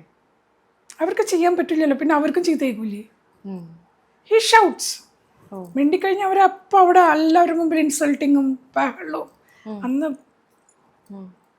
സ്ക്രീനിനപ്പോൾ പുറത്ത് കരഞ്ഞ് സ്ക്രീനിലേക്ക് വരുമ്പോൾ വില്ലനിസം കാണിക്കുന്ന ഒരാളായിരുന്നു. അതെ, ആയിരുന്നു. ഇപ്പം അത് ഓർക്കുമ്പോൾ എന്ത് തോന്നുന്നു ചേച്ചി? Like very bad, very insulting. നമ്മളറിയില്ലേ, നമ്മുടെ തൊല്ലിയൊക്കെ ഊരി നമ്മൾ ഒരു സ്ഥലത്ത് മോർണിംഗ് യോ ഗോയിങ്. ഇപ്പോൾ ഇവിടെ തന്നെ നിങ്ങൾ വന്നപ്പോൾ നിങ്ങൾ കാണില്ല ഗുഡ് മോർണിംഗ് ആയോ, അതില്ല. നമ്മൾ മിണ്ടാണ്ട് പോവാ, ടെക്നീഷ്യൻസ് ഒന്ന് ഹൈ കാണിക്കും, ബാക്കി ആരും നമ്മുടെ മുഖത്ത് നോക്കില്ല. നമ്മൾ പോവാ, കോസ്റ്റ്യൂം ചേഞ്ച് ചെയ്യുക, ഡ്രസ്സ് മാറാം, പോയി നിൽക്കുക, വർക്ക് ചെയ്യുക. അത്രയേ ഉള്ളൂ, നത്തിങ് എൽസ്. ഭക്ഷണം കഴിക്കുമ്പോൾ ആരും നമ്മുടെ മുഖത്ത് നോക്കില്ല. പിന്നെ ഞാൻ ഒറ്റയ്ക്ക് പോയിരുന്ന് കഴിച്ചു തുടങ്ങി. ഞാൻ പറയും തമ്പുരുൻ്റെ അമ്മ എൻ്റെ കൂടെ ഉണ്ടാവും. അന്നും അവർ പറയും വിഷമിക്കരുത്, ഒരു നല്ല കാലം വരും. ഇതൊക്കെ ഇങ്ങനെ ഉണ്ടാവും ജീവിതത്തിൽ. ഷി വാസ് വെരി ലൈക്ക് നമ്മൾ പറയില്ലേ ഭയങ്കര അണ്ടർസ്റ്റാൻഡിങ്ങും ഭയങ്കര ഹെൽപ്ഫുൾ ലേഡി ആയിരുന്നു. നമ്മളുടെ ചാനലിൽ തന്നെ ഒരു അഭിമുഖത്തിൽ റോണു എന്ന് പറഞ്ഞിട്ടുള്ള ഒരു വ്യക്തി ചില ആളുകളെ കുറിച്ച് തുറന്നു പറച്ചിലുകൾ നടത്തിയിട്ടുണ്ടായിരുന്നു. ഒരുപാട് ആളുകൾ കണ്ടൊരു ഇന്റർവ്യൂ ആയിരുന്നു. ചേച്ചിയും കണ്ടെന്ന് വിചാരിക്കുന്നു. റോണുവിന്റെ പക്ഷത്താണോ നിൽക്കുന്നത്? റോണു പറഞ്ഞത് ശരിയാണെന്ന് തോന്നുന്നുണ്ടോ? റോണു ഒന്നും പറഞ്ഞിട്ടില്ല, അത്ര എനിക്ക് പറയാനുള്ളൂ. റോണു വളരെ റോണുവിൻ്റെ മക്കളെ ഓർത്ത്, മരിച്ചുപോയ അയാളെ ഓർത്ത് റോണു ഒന്നും പറഞ്ഞിട്ടില്ല. Actually she has not said anything. അതൊന്നും അല്ല, ഇനിയും ഒരുപാട് ഉണ്ട് എന്നാണ്. അത് റോണു പറഞ്ഞല്ലോ, പലതും ഉണ്ട്. പിന്നെ പറയാം, ഞാൻ പറയുന്നെങ്കിൽ ഐ റെസ്പെക്ട് അവരവരുടെ കുട്ടികൾക്ക് വേണ്ടി, അവരുടെ ഹസ്ബൻഡിന് വേണ്ടി അവർ വായമിണ്ടാണ്ടിരിക്കണം. അല്ലെങ്കിൽ മരിച്ചുപോയ ഒരാളെ പിന്നെയും ഇട്ട്. ചേച്ചി പറഞ്ഞത് മരിച്ചു പോയി കഴിഞ്ഞാലും ഒരാൾ അല്ല, അത് ഭാര്യയാണ്. എനിക്ക് പേഴ്സണലി എനിക്ക് അയാൾ ആരുമല്ല. You was only a director. ആ ചെയർമേൻ ഇരിക്കുമ്പോൾ I have to respect him. After that I don't need to, because as a human being is very bad. അതാ ഞാൻ പറഞ്ഞത്. റോണുവിൻ്റെ മരിച്ചുപോയ റോണുവിൻ്റെ ഭർത്താവാണ്. റോണുവിൻ്റെ കുട്ടികൾ വളർന്നു വരുന്ന കുട്ടികൾ, ഒരു ആൺകുട്ടി ഒരു പെൺകുട്ടി. റോണു മക്കൾ പറഞ്ഞു എന്ന് പറഞ്ഞു, അമ്മ സത്യങ്ങൾ വിളിച്ച് പറഞ്ഞോളാൻ പറഞ്ഞു. അതിലൊരു ഡയലോഗ് പറഞ്ഞു. ശരിക്കും ഈ ഇൻഡസ്ട്രിയെ നോ പറയുന്ന സ്ത്രീകൾക്കുള്ളതാണോ? പിടിച്ചു നിൽക്കാൻ പറ്റുമോ? നിങ്ങളെ വേണം, നിങ്ങളുടെ വർക്ക് നല്ലതാണ്, ദിൽ കീപ് യു. നിങ്ങൾ എന്ത് ചെയ്താലും ദ്രോഹിക്കാനൊക്കെ നോക്കും, but if you are good at your work you will be there. അത് മാത്രം നോക്കിയാൽ മതി. ബാക്കി ഒരു വഴി കൂടെ നമുക്ക് വേറെ ഒന്നും ഇതിൽ നേടാനില്ല. നോ പറഞ്ഞു തന്നെ നോ പറയേണ്ടടുത്ത് നോ പറയാൻ തന്നെ പഠിക്കണം. പക്ഷെ ഈ നോ പറഞ്ഞുകൊണ്ട് അവസരങ്ങൾ ഇല്ലാതാവുന്ന ആളുകൾ ഒരുപാട് ഉണ്ടായിട്ടുണ്ട്. അപ്പൊ പിന്നെ നമ്മൾ ഇതിനായിട്ട് ജീവിക്കേണ്ടത് നമുക്ക് എന്തെല്ലാം വർക്ക് ഉണ്ട് വേറെ. നമ്മൾ as an actor if you are ready to say no and stand, others don't. ഞാൻ അത്രേ പറയുള്ളൂ. അല്ലാണ്ട് നമുക്ക് ഫൈറ്റ് ചെയ്ത് നിൽക്കാൻ പറ്റില്ല. നമ്മൾ ഒരു ആർട്ടിസ്റ്റിനെ റീപ്ലേസ് ചെയ്യാൻ 100 ആർട്ടിസ്റ്റിന്. സീരിയൽ കൂടി വന്നാൽ നമ്മളൊരു ഫോട്ടോ ആക്കും. വേണ്ടാന്നുണ്ടെങ്കിൽ നമ്മളൊരു ഫോട്ടോ ആയി, റൈറ്റ്? മരിച്ചുപോയി അല്ലെങ്കിൽ കഥ ട്രാക്ക് എപ്പോൾ ആണെങ്കിലും മാറാലോ. സീരിയലിൽ അത്രേ ഉള്ളൂ. ഉം. പിന്നെ നിങ്ങളുടെ വർക്ക് അത്രയും നല്ലത്, പബ്ലിക്കിന് നിങ്ങൾ അത്ര ഇഷ്ടമുണ്ടെങ്കിൽ മാത്രം നിങ്ങൾ നിൽക്കുള്ളൂ. ഓഡിയൻസ് ആണ് ഡിസൈഡ് ചെയ്യുന്നത് you are wanted or not. അതെ. ആദ്യം വന്നത് 3 മണിക്കാറ്റ് എന്ന സീരിയലിലൂടെയാണ്. 3 മണി. ആ, എങ്ങനെ ഉണ്ടായിരുന്നു ആ ഒരു എക്സ്പീരിയൻസ്? അത് ഞാൻ വളരെ ന്യൂ ആയിരുന്നു കേരളത്തിൽ. ഒരു ട്രെൻഡിങ് ആയിട്ടുള്ള ഒരു സീരിയൽ വീണ്ടും ടെലികാസ്റ്റ് ആഫ്റ്റർ 10 years അത് വീണ്ടും ടെലികാസ്റ്റ് ആവണേ. അന്ന് ഞാൻ ചെയ്തിരിക്കുന്ന ഒരു നാടകം മാത്രമാണ്, വേറെ ആക്ടിങ്, സ്ക്രീൻ, ഇത് സീരിയലിൻ്റെ ഒരു എക്സ്പീരിയൻസും ഇല്ലാത്ത ഒരാളെ ബൈജു ദേവരാജ് എന്ന് പറഞ്ഞ ആൾ സെലക്ട് ചെയ്തിട്ട് എനിക്ക് ആ ക്യാരക്ടർ കിട്ടണം. ജലജകുമാരി, മാണിക്യമംഗലത്തെ ജലജകുമാരി. അത് എന്നെ മോൾഡ് ചെയ്തെടുത്തിരിക്കണേ വേണു ചിലക്കോട് എന്ന് പറഞ്ഞ വേണു സാറാണ്. സാറിനും പ്രാന്തായി, ഞാൻ കരഞ്ഞൊരു വഴിയായി. എന്താ വെച്ചാൽ ഇങ്ങോട്ട് വിളിച്ചാൽ അങ്ങോട്ട് പോകും, ഒന്നും അറിയില്ല. പക്ഷെ അങ്ങനെ സാർ എന്നെ ട്രെയിൻ ചെയ്തിട്ടാണ്. പിന്നെ കൂടുതൽ ഹെൽപ്പ് ചെയ്ത ലൈജു ദേവരാജ്, ബൈജു സാറിൻ്റെ അനിയൻ ക്യാമറാമാൻ ആയിരുന്നു. അപ്പോൾ കരയാണ്ട് വിഷമിക്കാണ്ട് ചെയ്യണം എന്നൊക്കെ പറഞ്ഞു കുറേ അവരുടെ നല്ലൊരു ഇതുണ്ടായിരുന്നു. അതുപോലെ ബൈജു സാറിൻ്റെയും എല്ലാവരും. പിന്നെ കണ്ണൻ താമ്രംകുളം സാറായിരുന്നു. അപ്പം അങ്ങോരും ഇടയിൽ വന്നു. അപ്പം അങ്ങോരും പറഞ്ഞു വിഷമിക്കേണ്ട, ചെയ്താൽ മതി, you are a pakka artist എന്നൊക്കെ പറഞ്ഞ് അതിലങ്ങനെ 3 മണി സീരിയൽ നല്ല അടിപൊളിയായിട്ട് പോയി. അത് കഴിഞ്ഞ് ഡ്രസ്സും കൂടി ഞാൻ ഹോട്ടലിൽ നിന്ന് എടുത്തിട്ടുണ്ടായില്ല. അപ്പം ഞാൻ മസ്കറ്റിൽ പോകില്ല മാസം. ഡ്രസ്സ് എടുക്കണേക്കാൾ മുമ്പാണ് എനിക്ക് വാനമ്പാടി കിട്ടുന്നത് ആ സീരിയൽ കണ്ടിട്ട്. അതെ. ഇപ്പോൾ ഒരു ആക്ട്രസ് എന്ന നിലയിലല്ലാണ്ട് ഭയങ്കരമായിട്ട് ട്രാവൽ ചെയ്യുന്ന ഒരാളാണ്. വേറെ എന്തൊക്കെയാണ് ഹോബീസ്? റീഡിങ് ഉണ്ട്, പിന്നെ കുറച്ച് റൈറ്റിംഗ് ഉണ്ട്, പിന്നെ ഐ ലവ് പ്ലാന്റ്സ്. ഇപ്പം ഞാനൊരു പ്ലാന്റ് പാരൻ്റ് ആണ്. പിന്നെ കളക്ട് ചെയ്യാൻ ഇഷ്ടമാണ്, സാധനങ്ങൾ കളക്ട് ചെയ്യും. പിന്നെ ജ്വല്ലറി ഡിസൈനിങ് ഉണ്ടായിരുന്നു, ജെം സ്റ്റോൺസ് കളക്ട് ചെയ്യുക. പെയിന്റിംഗ് ഉണ്ട്. ഓൾ ഇൻ ഓൾ ആണ്. ഇഷ്ടമുള്ളതൊക്കെ ചെയ്യുക. ഈ എല്ലാ കാര്യങ്ങളും ഭയങ്കര ധൈര്യത്തോടെ തുറന്നു പറയുന്ന ഒരാളാണ് ചേച്ചി എന്ന് കേട്ടിട്ടുണ്ട്. ഈ തുറന്നു പറയാനുള്ള ധൈര്യങ്ങൾ എവിടെ നിന്നാണ് കിട്ടുന്നത്? നാച്ചുറലി എൻ്റെ അച്ഛൻ എന്നെ അങ്ങനെ വളർത്തിയിരിക്കണത്. സോ ഞാൻ പറഞ്ഞില്ലേ, ലൈക്ക് എന്നെ ഒരു ഞാൻ പറഞ്ഞു ആദ്യമായിട്ട് ഒരു പെണ്ണെന്നുള്ള ഫീലിംഗ് എനിക്ക് കേരളത്തിൽ വന്നിട്ടുണ്ടായത്. ബിക്കോസ് ഞാൻ ജനിച്ചു വളർന്നെല്ലാം ബോംബെയാണ്. Bombay you are like just like ഒരു ആണും ഒരു പെണ്ണും അങ്ങനെ ഒരു വ്യത്യാസമൊന്നുമില്ല. എല്ലാവരെ പോലെയാണ് നമ്മൾ സർവൈവ് ചെയ്യുകയാണെങ്കിൽ നമ്മൾ സെയിം ആ ഒരു രീതിയിൽ തന്നെയാണ്. എനിക്ക് എവിടെ പോവാ, ഏത് ഓഫീസിൽ കയറി പോവാ, ബാങ്കിൽ പോകാൻ, എവറിത്തിങ് എൻ്റെ അച്ഛനും അമ്മയും അങ്ങനെയാണ് സപ്പോർട്ട് ചെയ്തിട്ടുണ്ട്. കല്യാണം കഴിഞ്ഞ് അങ്ങനെ തന്നെ ഒരു ഹസ്ബൻഡും കിട്ടി. So it all worked out. കേരളത്തിൽ വന്നപ്പോൾ എന്താ ഡിഫറൻസ് ഉണ്ടായത്? കേരളത്തിൽ വന്നപ്പോൾ ആൾക്കാർ ഭയങ്കര വേറെ ആയിട്ടാണ് കാണാം. എങ്ങനെ? ആക്ച്വൽ പറഞ്ഞ ഒരു പീസ് ഓഫ് മീറ്റ്, ഒരു പെണ്ണിനെ കാണുന്ന ഒരു എന്താ പറയുക, അതിനൊരു മനസ്സുണ്ട്, അവർക്ക് ഫീലിംഗ് ഉണ്ട്, അതൊന്നുമില്ല ഇവിടെ. Very rare. അവർ കാണുന്ന ജസ്റ്റ് ഓക്കെ അവരൊരു റിച്ച് ലേഡി ഗൾഫിൽ നിന്ന് വരുന്നു, അവർക്ക് കുറച്ച് ഇവിടെ ടൈം പാസ് ചെയ്യണു, ഷീ ഈസ് ഗോയിങ് ബാക്ക്. അങ്ങനെ നമ്മുടെ ഡെഡിക്കേഷൻ പാഷനൊന്നും ആർക്കും വിലയില്ല. അൺടിൽ അൺലെസ് നിങ്ങളുടെ വീട്ടിൽ ഭക്ഷണം കഴിക്കാനില്ല, നിങ്ങൾ അങ്ങനെ വന്ന് വർക്ക് ചെയ്യണവർക്ക് മാത്രമേ ഒരു വിലയുള്ളൂ. അങ്ങനെ ഉണ്ടോ? I don't think. അങ്ങനെ കുറെ ആളുകൾ അങ്ങനത്തെ ചിന്തയുണ്ട്. അങ്ങനത്തെ അങ്ങനത്തെ ചിന്തയുണ്ട്. നിങ്ങൾക്ക് എന്തിനാ വർക്ക് ചെയ്യേണ്ടത്? നിങ്ങളിൽ വർക്ക് ചെയ്യേണ്ട ആവശ്യം എന്താ? പക്ഷെ അതല്ലല്ലോ, എനിക്കിത് പാഷൻ. ഞാൻ പറഞ്ഞു, ഞാൻ ടീച്ചർ ആയത് തന്നെ അങ്ങനെയാണ്, അല്ലാണ്ട് ടീച്ചർ ആവാൻ പോയതല്ല. എൻ്റെ കുട്ടികൾ സ്കൂളിൽ പോയി അവിടെ പോയി ഇന്റർവ്യൂ കൊടുത്തു, ഐ വാസ് സെലക്റ്റഡ്, അവിടെ ടീച്ചറായി. അത് കഴിഞ്ഞ് പലരും പറയും മാറി ചിന്തിക്കുക. അവിടെ ഞാൻ പറഞ്ഞ പോലെ അവിടെയും ഇങ്ങനെ ദ്രോഹിക്കാൻ മലയാളികൾ തന്നെ ഉണ്ടായിരുന്നു, ലേഡീസ്. അവിടുന്ന് വന്നു, ഹിയർ ഓൾസോ സെയിം തിങ്. എല്ലായിടത്തും പോയി കഴിഞ്ഞാൽ നമുക്ക് ഉണ്ടാവും. ഇപ്പോഴും ആൾക്കാർ ചോദിക്കണം വൈ, എന്തിനാണ് ചെയ്യണത്, മിണ്ടാണ്ടിരുന്നൂടെ? ഈ സ്ത്രീകൾ തന്നെയാണ് സ്ത്രീകളുടെ ശത്രു നേരത്തെ ചേച്ചി പറഞ്ഞു. ലൈഫിൽ മൊത്തം സ്ത്രീകൾ തന്നെയാണ് ശത്രുക്കൾ. ആണുങ്ങൾ മാക്സിമം എന്താ ചോദിക്കുക, if you are not working with them അവർക്ക് ദ്രോഹിക്കാൻ പറ്റില്ല നമ്മൾ. പക്ഷെ പെണ്ണുങ്ങൾ അങ്ങനെയല്ല, കൂടെ ഇരുന്ന് ചതിച്ചിട്ടുണ്ട്. അങ്ങനെ ട്രസ്റ്റ്, ഭയങ്കര ട്രസ്റ്റ് ചെയ്യാൻ ബുദ്ധിമുട്ടാണ് എനിക്ക് ഇപ്പോഴും ലേഡീസിനെ. I have all male friends. ഈ ചതിച്ചവരുടെ ലിസ്റ്റ് വളരെ കൂടുതലാണോ ഈ സ്ത്രീകൾ? ഞാൻ നിന്ന് കൊടുത്തിട്ടല്ലേ, ഇപ്പോഴല്ലേ അതൊക്കെ റിയലൈസ് ചെയ്യണേ. റിട്ടാലിയേറ്റ് ചെയ്താൽ ദേ വോണ്ട് കം. ഓക്കെ, നിങ്ങൾ നമ്മളൊരു അപ്ബ്രിങ്ങിങ് ഉണ്ട്, നമ്മൾ വരുന്ന ഒരു സ്ഥലമുണ്ട്. അപ്പോൾ നമ്മുടെ എല്ലാം ബോഡി ലാംഗ്വേജ്, നമ്മുടെ വർത്തമാനം പറയണത്, നമ്മൾ കൂടെ ഇരിക്കണത്, നമ്മൾ പോണത്, എല്ലാത്തിനും ഒരു വ്യത്യാസമുണ്ട്. അത് പീപ്പിൾ കാണ്ട് ആക്സെപ്റ്റ്. അപ്പോൾ അവർക്കറിയാം നമ്മളിവിടെ റിട്ടാലിയേറ്റ് ചെയ്യില്ല, ഈ ലാംഗ്വേജിലേക്ക് പോവില്ല. മനസ്സിലായില്ലേ? പക്ഷെ ദർ കംസ് എ ടൈം നമുക്ക് എടുക്കാൻ പറ്റുന്ന എടുക്കാൻ പറ്റും, തിരിച്ച് പൊത്തും ആരായാലും, അല്ലെങ്കിൽ ദൈവം കൊടുക്കും. നമ്മൾ ഈ ചേച്ചിനെ പുറമേ കാണുമ്പോൾ നമ്മൾ വിചാരിക്കുന്ന ഒരു ബോൾട്ട് ആയിട്ടുള്ള ഒരു സ്ത്രീയാണ്, കാണാൻ മാത്രമേ ഉള്ളൂ. ആണല്ലേ? നമ്മൾ ഇങ്ങനെ ഇപ്പം ഈ കാര്യങ്ങളൊക്കെ പറയുമ്പോഴേ ഇത്രയും മാത്രം ചതികൾ പറ്റാൻ നമ്മൾ വിചാരിക്കുന്നില്ലല്ലോ. നമ്മളറിയില്ല നമ്മളെപ്പോഴും ഒരു സ്ത്രീ നമ്മളോട് വിഷമം വരും പറയുമ്പോൾ നമ്മളെ ഹാർട്ട് മെൽറ്റ് ആവണം. കുട്ടികളുടെ കാര്യം പറയുമ്പോൾ, അമ്മയുടെ കാര്യം പറയുമ്പോൾ നാച്ചുറലി നമ്മൾ ഇതാണ്.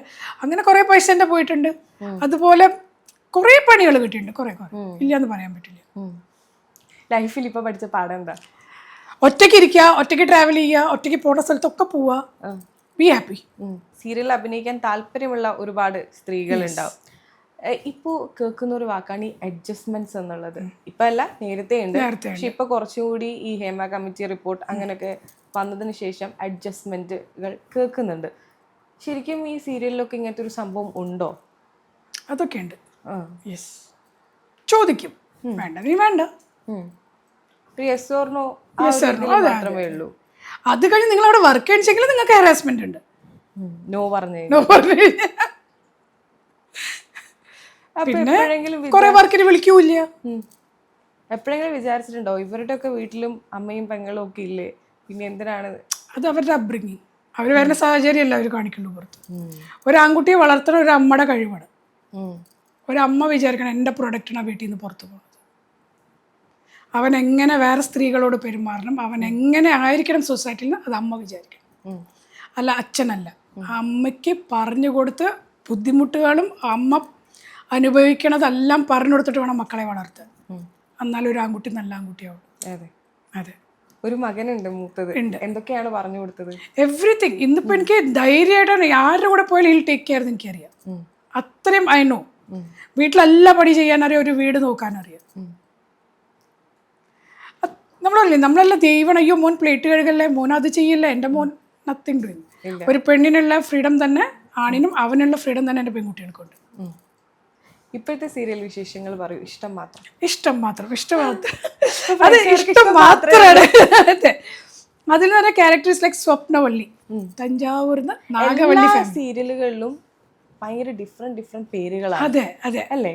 അതെനിക്കൊരു ഐ തിങ്ക് അതൊരു പ്ലസ് പോയിന്റ് ആണ്. ലൈക്ക് 3 മണിയില് മാണിക്യമംഗലത്തെ ജലജകുമാരി, ഇതില് വാനമ്പാടിയില് മേലേടത്തെ രുക്മിണി മേനോൻ, സ്വന്തം സുജാതയില് മണിമംഗലത്ത് ജലജാമണിയല്ല മഹിളാമണി, സോറി. അത് കഴിഞ്ഞ് അനുരാഗ ഗാനം പോലെയിൽ ഇന്ദിരാ തമ്പി, എക്സ് മിസ് ട്രിവാൻഡ്രം ഇന്ദിരാ തമ്പി. പിന്നെ ഇതിലാണ് ഇപ്പോൾ സ്വപ്നവല്ലി ഫ്രം തഞ്ചാവൂർ. അതെ, എല്ലാം വളരെ ഡിഫറെന്റ് ആയിട്ടുള്ള പേര്. ആൾക്കാർക്കും ഇഷ്ടമാണ് ആ പേര് വെച്ച് തന്നെ വിളിക്കുകയും ചെയ്യുന്നത്. അതെ, ഇതിലത്തെ ക്യാരക്ടർ ശരിക്കുള്ള നാഗവല്ലി ക്യാരക്ടറാണ്. ഇടയ്ക്ക് സോഫ്റ്റ് ആവും, ഇടയ്ക്ക് മറ്റേ സ്വഭാവം കാണിക്കും, ആൻഡ് കോമഡി ഉണ്ട്, പിന്നെ ഇമോഷൻ ഉണ്ട്, എല്ലാം കൂടി. ഫൈറ്റർ കോക്കമാണ്. ഭർത്താവിനെയും മക്കളെയും ഭയങ്കര ഇഷ്ടമാണ്. പക്ഷെ മരുമക്കളൊന്നും വലിയ ഇഷ്ടമൊന്നുമില്ല. മക്കൾ പറയണ കേൾക്കുക, അവർക്ക് വേണ്ടി ജീവിക്കുക. എൻ്റെ ലൈഫ് അങ്ങനെ റിവോൾവ് ചെയ്യും. ലൈഫിൽ ശരിക്കും അങ്ങനെ തന്നെയല്ലേ? ലൈഫില് ഭർത്താവും മക്കളും തന്നെ. പക്ഷെ തെറ്റ് ചെയ്താൽ തെറ്റെന്ന് തന്നെ പറയൂ. ലവ് മാരേജ് ആയിരുന്നോ? ഹസ്ബൻഡ് ലവ് ചെയ്തു. അങ്ങനെ എന്നെ ഒരു സ്ഥലത്ത് വെച്ച് കണ്ടു, ഒരു ഗോൾഡ് ഷോപ്പിൽ വെച്ച് കണ്ടിട്ട് അങ്ങനെ ഒരു പ്രപ്പോസൽ അയച്ചത്. അപ്പൊ തന്നെ യെസ് പറഞ്ഞു? അപ്പൊ തന്നെ യെസ് പറഞ്ഞില്ല. ഞാൻ ബോംബെന്ന് വന്നത്, ഇവര് കേരളയിലുള്ളതല്ലേ. അപ്പൊ നമ്മൾ ആദ്യം പറഞ്ഞു നോ പറഞ്ഞു. ഇപ്പൊ പഠിച്ചോണ്ടിരിക്കുന്നു പറഞ്ഞു. അപ്പോൾ അവർ കുറേ പ്രാവശ്യം ഇങ്ങനെ ചോദിച്ചു വന്നപ്പോൾ നമ്മുടെ വീട്ടിൽ കാര്യസ്ഥനുണ്ട് നാട്ടിൽ. അപ്പം ഞാനൊരു കല്യാണത്തിനായിട്ട് വന്നതാണ്. നമ്മൾ പോയി തിരിച്ചു വന്നപ്പോൾ ഇവർ പ്രപ്പോസൽ വന്നുകൊണ്ടിരിക്കുക ഇങ്ങനെ. അപ്പോൾ അയാൾ പറഞ്ഞു ഇങ്ങനെ കുറേ പ്രാവശ്യം ചോദിക്കണതല്ലേ, അപ്പോൾ നമുക്കൊന്ന് നോക്കാം. അങ്ങനെ ചോദിച്ചു വരുന്നവർ നല്ലോണം നോക്കുമെന്ന് പറഞ്ഞു. അങ്ങനെ നേരെ അപ്പം തന്നെ അയാൾ വെറുതെ നോക്കിയപ്പോൾ പറഞ്ഞു ഈ ജാതകം നല്ലതാണ്. പക്ഷെ നമ്മൾ പിന്നെ മാതാമൃതാന്തമയുടെ ഭയങ്കര ഭക്തിയാണ്. അപ്പോൾ അമ്മ അവിടെ കൊണ്ടുപോയിട്ട് നോക്കിയപ്പോൾ പറഞ്ഞു വേഗം നടത്തിക്കോളൂ, നല്ല പയ്യൻ. അപ്പോൾ ഞാൻ പറഞ്ഞു ഓക്കെ അവരൊന്ന് കാണട്ടെ നോക്കാം. കണ്ടു കഴിഞ്ഞപ്പോഴും ഓക്കെ ഫൈൻ. അപ്പോൾ പിന്നെ ഞാൻ പറഞ്ഞു ഐ വോണ്ട് ഒറ്റയ്ക്ക് സംസാരിക്കണം പറഞ്ഞു. അപ്പോൾ ഒറ്റയ്ക്ക് ഒരു ദിവസം വന്നു സംസാരിച്ചപ്പോൾ എല്ലാത്തിനും ഓക്കെ. എനിക്ക് വർക്ക് ചെയ്യണമെങ്കിൽ വർക്ക് ചെയ്തോ, വർക്ക് ചെയ്യണ്ട ലൈക്ക് എവറിത്തിങ് ഈ വാസ് ഓക്കെ. അപ്പോൾ ഞാൻ ചോദിക്കുക നാളെ എന്തെങ്കിലും പറഞ്ഞാൽ എനിക്കത് പകരം ചോദിക്കില്ല, അന്ന് അങ്ങനെ പറഞ്ഞില്ലേ. പക്ഷെ ടച്ച് ഓടി ഇന്ന് വരെ ഈസ് ലൈക്ക് ദാറ്റ് ഓൺലി. എൻ്റെ എല്ലാം എക്സെൻട്രിസിറ്റീസിന് കൂട്ട് നിന്ന് എന്നെ ഞാനാക്കിയത് എൻ്റെ ഹസ്ബൻഡ് തന്നെയാണ്. എല്ലാത്തിനും ധൈര്യം തരുന്നതും എല്ലാ എൻ്റെ വട്ടുകളും കൂട്ടണം.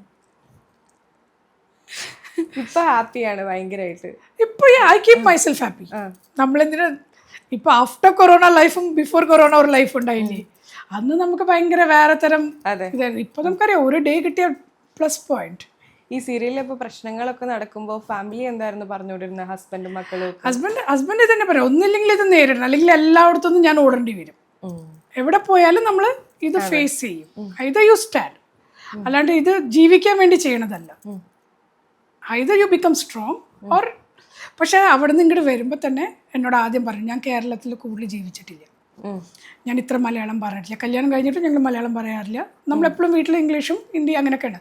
അപ്പോൾ നാട്ടിൽ ചെല്ലുമ്പോൾ എന്നോട് പറഞ്ഞു, ഇങ്ങനെ കുതിരയ്ക്ക് ഇടുന്ന സാധനമില്ലേ, കണ്ണും ഇങ്ങനെ, അത് ഇട്ടിട്ട് പോവാന്നുണ്ടെങ്കിൽ you go, because people talk. അതിപ്പോൾ റിലേറ്റീവ്സ് ആയാലും നെയ്ബേഴ്സ് ആയാലും എല്ലാവരും കുറേ വർത്താനം പറയും. സോ യോട്ട് അന്നോട്ട് ഞാൻ ബിന്ദാസാണ്, ആരെന്തെങ്കിലും പറഞ്ഞിട്ട് എനിക്കെന്ത്. As far as my family supporting me, I don't need to care. കുട്ടികളെല്ലാം എല്ലാവരും സപ്പോർട്ട്. ഇപ്പൊ മെന്റലി സ്ട്രോങ് ആയോ? ഇപ്പൊ മെന്റലി സ്ട്രോങ്. ഇപ്പൊ ഐ ഡോണ്ട് കെയർ എന്നുള്ള ആറ്റിറ്റ്യൂഡ്. ഹൂ കെയർസ് എന്നാണ്. മറ്റേത് അങ്ങനെയല്ല, നമുക്ക് എല്ലാവരും ഇഷ്ടമാണ്. നമുക്കിപ്പോൾ അറിയാം, ഓക്കെ അവർ കാൽക്കുലേറ്റഡ് ഇഷ്ടമാണ് അവിടുന്ന് വരുന്നത്. ഇപ്പം എനിക്ക് പെണ്ണുങ്ങളെ കൂടുതൽ റീഡ് ചെയ്യാൻ പറ്റും, പണ്ട് അത് പറ്റിയിരുന്നില്ല. ഒരാളെ നേരിട്ട് ഇങ്ങനെ ജഡ്ജ് ചെയ്യോ? ജഡ്ജ് ചെയ്യില്ല, ഐ നോ. ഡിസ്റ്റൻസിൽ വെച്ചേ പറ്റുള്ളൂ. ഇപ്പോൾ അടുത്ത് കഴിഞ്ഞാൽ അവിടെ പ്രശ്നം. സീരിയൽ നമ്മൾ സ്ക്രീനിൽ മാത്രല്ലേ കണ്ടിട്ടുള്ളൂ. ഈ കണ്ണുരുട്ടൽ ഭയങ്കര വലിയ കണ്ണാട്ടോ. ആണോ? ഭയങ്കര വലിയ കണ്ണ്. എന്നെ ഒന്ന് പേടിപ്പിക്കോ? എന്നെ ചിരിപ്പിച്ചിട്ട് എന്നെ പേടിപ്പിക്കാത്ത. ഏണ്ടി നീ എന്താ വിചാരിച്ചത്? ഞാൻ ആരാന്ന് നിനക്കറിയോ? തഞ്ചാവൂർ സ്വപ്നവള്ളി, അങ്ക നാഗവള്ളി പരമ്പരയിൽ പെട്ടത്. എൻ്റെ അടുത്ത് കളിക്കാൻ വന്ന ഞാൻ വിടമാട്ടേ. ആ ഇത്രയൊന്നല്ല, കാണിച്ചു തരാൻ ഞാൻ. നീ വാങ്ങട്. ഒന്നും പറയാനില്ലേ? ഒന്നും പറയാനില്ലെന്ന്.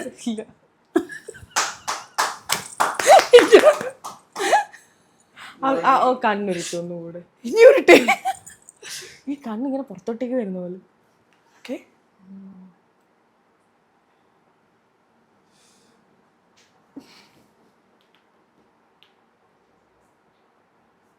മതി, ഞാൻ തേച്ചു പോയി. അങ്ങനെ തന്നെ കരയാൻ ചെയ്യും വിത്തിൻ സെക്കൻഡ്സ്. ഈ ഗ്ലിസറിൻ ഒഴിച്ചിട്ടാണ് അപ്പൊ കറിയാ? അല്ല, ഗ്ലിസറിൻ യൂസ് ചെയ്യാറില്ല. ശരിക്കും ഇമോഷണൽ സീൻസ് ആദ്യം അവർക്ക് വായിച്ചു തരുമ്പോൾ തന്നെ ഞാൻ കരഞ്ഞു തുടങ്ങിയിട്ടുണ്ടാവും. പക്ഷെ അങ്ങനെ ചെന്ന് ഇൻവോൾവ് ആയിട്ട് ചെയ്യുന്ന ഒരു ആർട്ടിസ്റ്റാണ്. ഇതൊരു ജോലിയാണ്, ഞാൻ പോകണം എന്തെങ്കിലും ചെയ്യണം, അങ്ങനെയില്ല. ചെയ്യണത് പക്കയായിരിക്കും. അവിടെ ചെല്ലുമ്പോൾ എൻ്റെ മക്കള്, എൻ്റെ ഭർത്താവ്. പെട്ടെന്ന് കരയണം എന്ന് പറഞ്ഞാൽ അപ്പൊ തന്നെ കരയാൻ പറ്റും. പെട്ടെന്ന് ആ ഒരു സിറ്റുവേഷൻ കേൾക്കറേ. ഇപ്പൊ പറയാം, ഇപ്പൊ എൻ്റെ മോന് വയ്യ, അവൻ്റെ ഭാര്യ അവനെ വിട്ടിട്ട് പോയി. ആ സീരിയൽ അങ്ങനെ ഉണ്ടാവും. അവനെ ചതിച്ച് അവള് പോയി. അപ്പൊ അവൻ്റെ വിഷമം, ഒരു കൊച്ചു മോളെ അവൻ നോക്കണം, ഞങ്ങളാണ് വളർത്തുന്നത്, അപ്പൊ അവനൊരു ലൈഫ് വേണ്ടതെന്ന് ഞാൻ ചോദിക്കുന്നുണ്ട്. അപ്പൊ ആ സീൻസിലൊക്കെ ലൈക്ക് നമ്മൾ കരഞ്ഞു പോവും അവിടെ. എല്ലാവരും ഈ സ്ത്രീകൾക്ക് പ്രത്യേകിച്ച് അറിയാൻ ആഗ്രഹമുണ്ട് കേട്ടോ. ഒരു മിഡിൽ ഏജ്ഡ് ആയിട്ടുള്ള സ്ത്രീകളുടെ ഇടയിൽ ഒരു ബ്യൂട്ടി ട്രെൻഡ് സെറ്റ് കൊണ്ടുവന്ന ആളാണ് ചേച്ചി. കോസ്റ്റ്യൂംസിലായാലും മേക്കപ്പിലായാലും ഓർണമെന്റ്സിലായാലും. എന്താണ് ഈ സൗന്ദര്യത്തിൻ്റെ രഹസ്യം? ഹാപ്പി ആയിരിക്കുക, സന്തോഷമായിട്ടിരിക്കുക. ലൈക്ക് ലൈഫിൽ പലതും നടക്കും, പലതും പോവും, നമ്മൾ താഴെ പോവും, പിന്നെ ആദ്യം മേലെ വരും. അതാണ് ലൈഫ്. ഹാപ്പി ആയിരിക്കുക, that's it. And take care of your health, skin.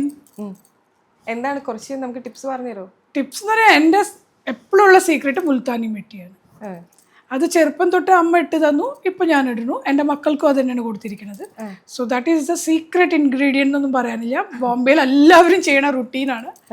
ബോഡിയിൽ മുൾത്താനി മെട്ടി ഇട്ടിട്ട് ഫുൾ ബോഡി അല്ലെങ്കിൽ ഫേസ് മാത്രം, ടാനും പോവും, എവറിത്തിങ്. എന്താണ് ഇത്രയും സ്നേഹിച്ച പ്രേക്ഷകരോട് പറയാനുള്ളത്? പ്രേക്ഷകരോട് പറയാനില്ല, ഇനിയും സ്നേഹിക്കുക. എല്ലാ കഥാപാത്രവും കണ്ട് നിങ്ങൾ ഹാപ്പിയാണെന്ന് തോന്നുന്നു. എനിക്ക് കുറേ മെസ്സേജസ് വരുന്നുണ്ട്, എല്ലാവരും ഹാപ്പിയാണ്. നിങ്ങൾ ഹാപ്പി ആയിരിക്കുക. And love me also. അത്രയേ ഉള്ളൂ. ഈ ഇൻ്റർവ്യൂവിൽ ചേച്ചി കുറച്ചൊന്ന് ഓപ്പൺ അപ്പായി, കുറച്ച് തുറന്ന് പറച്ചിലുകൾ നടത്തി ആദ്യമായിട്ട്. അതെ, അത് ഇത്രയും വർഷങ്ങൾ, 5 വർഷം മുമ്പുള്ള ഒരു ലൈവിനെ കുറിച്ചാണ് നമ്മളിപ്പോൾ ഈ 2025 സംസാരിക്കുന്നത്. ഒരു ഭാരം ഇറക്കി വെച്ച പോലെ തോന്നുന്നുണ്ടോ? ഭാരം അത് ഇറങ്ങുമെന്ന് എനിക്ക് തോന്നി. അത് ഒരു പെയിനായിട്ട് അത് ഇപ്പോഴും ഉണ്ട്. ഒരു പെയിനും ഒരു ദേഷ്യവും നമ്മൾ പറയില്ലേ, അതൊക്കെ ഞാൻ അവരൊന്നും ഞാൻ ഇത് ചെയ്യണില്ല. പക്ഷെ ഇത് ഉള്ളിൻ്റെ ഉള്ളിൽ നമ്മുടെ കെടുക്കും എന്നും അതൊരു ഓർമ്മയായിട്ട് കെടുക്കും. ആർക്കും അത് മാറില്ല. വൂൺസ് പുറമെ ഉള്ളിൽ ഹീലാവാൻ it takes time. Maybe ചിലപ്പോൾ ഒരിക്കലും മറക്കില്ല. അന്ന് അനുഭവിച്ചതായിരിക്കും എനിക്ക് ഇനി നല്ല വർക്ക് ചെയ്യാനും ആൾക്കാരെ പഠിക്കാനും എനിക്ക് കൂടുതൽ എഫേർട്ട് ഞാൻ ഇടുന്നതും. ആൻഡ് ലൈഫ് കുറെ പഠിച്ചത് അതുകൊണ്ടായിരിക്കും. ആ ട്രോമ എന്ന് എനിക്ക് ഓർമ്മ ഉണ്ടാവണം, മറക്കരുത്. ഞാൻ അങ്ങനെ ഒരു കാര്യം നമ്മൾ മുഴുവൻ മറക്കരുത്, ഫർഗീവ് ചെയ്യുക, പക്ഷെ ഒരിക്കലും മറക്കാൻ പാടില്ല. ഒരു ഡയലോഗ് ഉണ്ട്, ഒന്നും മറക്കില്ല രാമ എന്ന് പറയുന്നത്. അത് തന്നെ, ഒന്നും മറക്കില്ല. ഇപ്പോൾ ഒരുപാട് അനുഭവിച്ചിട്ടുണ്ട്, പക്ഷെ അനുഭവിച്ചതിനെല്ലാം തന്നെ ദൈവം ഇപ്പം നല്ല രീതിയിലുള്ള സന്തോഷങ്ങളും തരുന്നുണ്ട്. ഒരുപാട് ഹാപ്പി ആയിരിക്കട്ടെ ലൈഫ്. ഇനിയും നമുക്ക് ഒരുപാട് നല്ല കഥാപാത്രങ്ങൾ ചേച്ചിയിലൂടെ കാണാൻ പറ്റട്ടെ. വില്ലൻ വേഷങ്ങളില്ലാണ്ട് കുറച്ച് റൊമാൻറ്റിക് ആയിട്ടുള്ള സംഭവങ്ങൾ മാറ്റി പിടിച്ച് കാണാൻ പറ്റട്ടെ. Thank you so much.